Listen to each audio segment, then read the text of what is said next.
Welcome, everyone. I'm so incredibly glad you've joined me for today's explainer. We're going to jump right in because today we're unpacking something absolutely crucial: how to find divine strength for the zealous witness. Look, we all know it's really easy to feel overwhelmed by the sheer task at hand, right?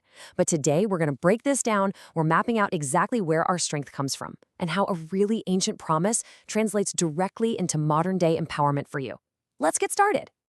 To really grasp this, we have to ground ourselves in the reality of our current landscape. Revelation chapter 12, verse 17 highlights a simple, undeniable fact. Today, there's opposition.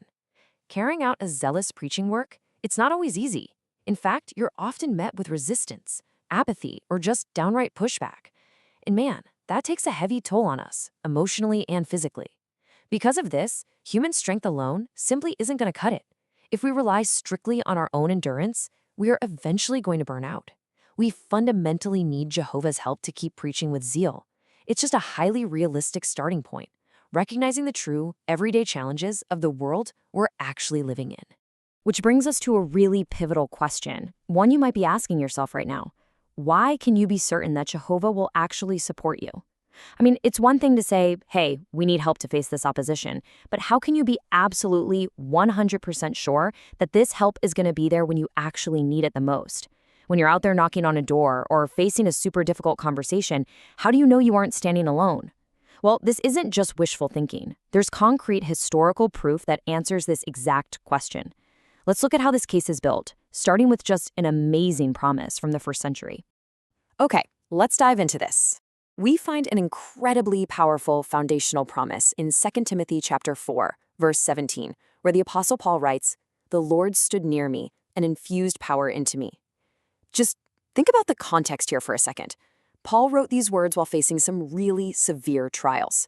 He wasn't sitting comfortably, his life was literally on the line, and he was staring down intense persecution. Yet, look at the active language used in that scripture. It doesn't say the Lord watched from a distance or, merely sent a few comforting thoughts his way. No, he stood near and infused power. It's deeply dynamic. This beautifully illustrates that the strength you need for the ministry isn't something you have to somehow magically conjure up from within yourself when your tank is empty. It's an external power that is literally poured right into you exactly when you need it most. So how does that incredible promise from 2 Timothy connect to a broader historical pattern?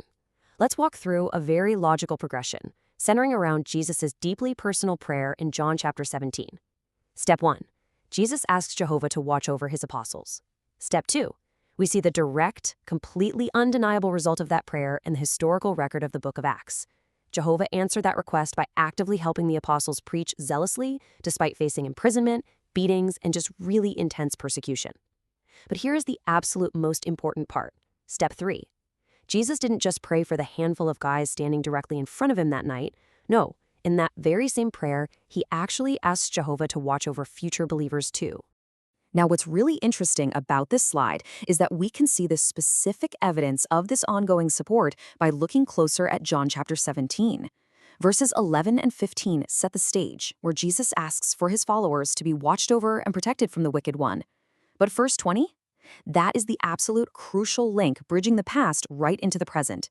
Jesus says, "I make a request, not concerning these only, but also concerning those putting faith in me through their word." By explicitly stating this, Jesus extended his request to encompass everyone, literally everyone, who would later put faith in the apostles' preaching. The guarantee here is unbroken. Jehovah answered the first part of the prayer for the early apostles, and he hasn't stopped answering the rest of it. The very same mechanism of divine support that was activated in the first century is completely active and available for us today. This draws a direct, completely unbroken line between historical proof and you.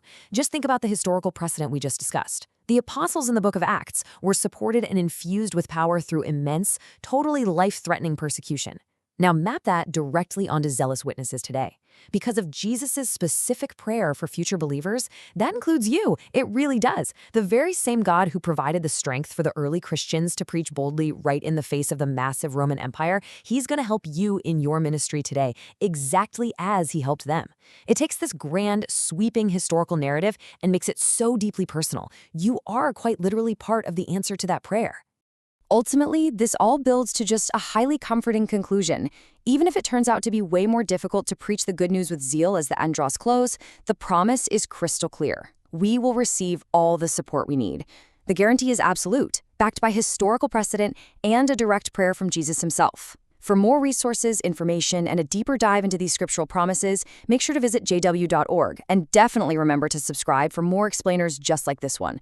But before we wrap up today, I really want to leave you with a final thought to ponder as you go about your week. If the very same divine power that sustained the early apostles through the fires of history is guaranteed by prayer to stand near you today, what could possibly hold you back from carrying out your work with absolute zeal?